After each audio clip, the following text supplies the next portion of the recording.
আজকে আমাদের টিএসসি ক্যাফেটেরিয়ায় খাবার মেনুতে নতুন পরিবর্তন এসেছে। আগের 20 টাকার খাবারের মেনুর পরিবর্তে এখন ওইটাও সাথে পাওয়া যাবে, সাথে ডিম, সবজি, ডাল আর সাদা ভাতের একটা মেনু আসছে, সেটার দাম 40 টাকা। এবং মুরগি, সাদা ভাত, ডাল, সবজি, সেটার দাম রেখেছি 55 টাকা। আমরা প্রাথমিকভাবে এটা শুরু করছি। আমি অনেকদিন ধরেই চেষ্টা করছি এটা শুরু করে পরবর্তীতে আমি চেষ্টা করবো দামটা আর কিছুটা কমানো যায় কিনা। আর বিশ্ববিদ্যালয়ে অনেকেই মনে করে হচ্ছে ক্যাফেটেরিয়াতে আমাদের বিশ্ববিদ্যালয় প্রশাসন ভর্তুকি দেয়, কিন্তু আমি এই দায়িত্বে আসার পর কাজ করতে গিয়ে দেখি আসলে এখানে কোনো ধরনের ভর্তুকি দেয় না। সর্বোচ্চ যেটা দেয় ইলেকট্রিসিটি সাপোর্টটা দেয়, গ্যাসের সাপোর্টটা দেয়, তারপর হচ্ছে এই প্লেসটার কোনো বাধা নেই না, কর্মচারী সাজেস্ট করে। কিন্তু এই যে খাবার, চাল কেনা, আরও ক্রয় করা এবং এই যাবতীয় এগুলোতে আসলে ভর্তুকি দেয় না। তো আমরা ডাকসুতে যে তারপরে বাইরা সহ আমরা টিসিবি থেকে পণ্য এনে একটা মানসম্মত খাবার প্রোভাইড করার চেষ্টা করছিলাম। বিশ্ববিদ্যালয়ের একটা অসহযোগিতা বলেন আর যাই বলেন, সেজন্য এটা সম্ভব হয়নি। আমি মনে করি যে টিসিবির পণ্য এনে যদি আমরা এই খাবারটা শুরু করতে পারতাম, তাহলে আমাদের দামটা আর একটু কমের মধ্যে থাকতো, 30 টাকার মধ্যে রাখা সম্ভব হতে বলে মনে করি। আর সেই সাথে আমরা আজকে টিএসসি ক্যাফেটেরিয়ায় ফিমেলদের জন্য একটা জুন করেছি। আপনারা হয়তো অনেকেই জানেন যে ডাকসু ক্যাফেটেরিয়া তথা কলাভবন যে ক্যাফেটেরিয়া, সেটাতে মেয়েদের জন্য ছোটো একটা আলাদা রুম আছে। তো সেক্ষেত্রে মেয়েরা ওখানে তেমন কোনো প্রবলেম ফেস করে না।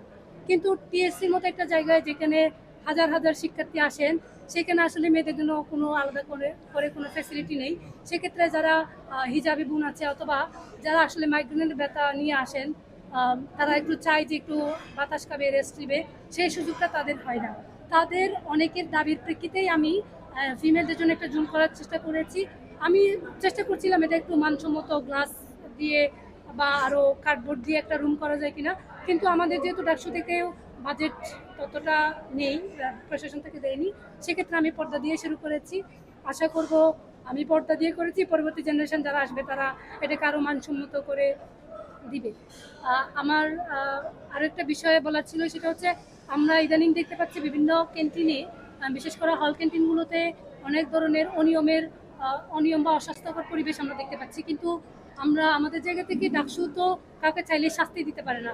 সেক্ষেত্রে আমরা চাইলেও ক্যান্টিন মালিক পক্ষের বিরুদ্ধে কোনো অ্যাকশন নিতে পারি না। আমাদের যা করার সেটা হলো আমরা প্রশাসনকে এটা জানাবো এবং দাবি জানাবো যে এই সমস্যাটা যেন সমাধান হয়। সেক্ষেত্রে ফরহাদ ভাই সহ আমরা ডাকসু টিম, আমরা একটা টিম আছি যারা ফুড সেফটি নিয়ে কাজ করি। তারা সবাই বিশ্ববিদ্যালয় প্রশাসন, ডিসি, প্রভিসি স্যার সহ বিশ্ববিদ্যালয়ের যতগুলো হল আছে সবগুলো প্রপোজ নিয়ে বসেছিলাম। তারা আমাদেরকে আশ্বাস দিয়েছিল যে তারা একটা ফুড সেফটি কমিটি বা মনিটরিং কমিটি গঠন করবে। সেই কমিটি থেকেই বিভিন্ন হল, বিশ্ববিদ্যালয় এরিয়ার যে ক্যান্টিন, ক্যাফেটেরিয়া, সবগুলোর মান নিয়ন্ত্রণে এবং স্বাস্থ্যকর পরিবেশ নিশ্চিত করার জন্য কাজ করবে। কিন্তু আমাদের সাথে যেই দিন মিটিংয়ে বসছিল, এই দিন কথা দিলেও এখনো পর্যন্ত সেই কমিটির কোনো ফিডব্যাক আমরা পাইনি, কমিটিও গঠন করা হয়নি। এই যে কমিটি গঠন করতে এত সময় নেই, তাহলে তারা কাজ করবে কিভাবে বা কখন করবে, সেটা প্রশ্ন রেখে আমি আমার কথা শেষ করছি। আমাদের কথা বলার জন্য আমার হচ্ছে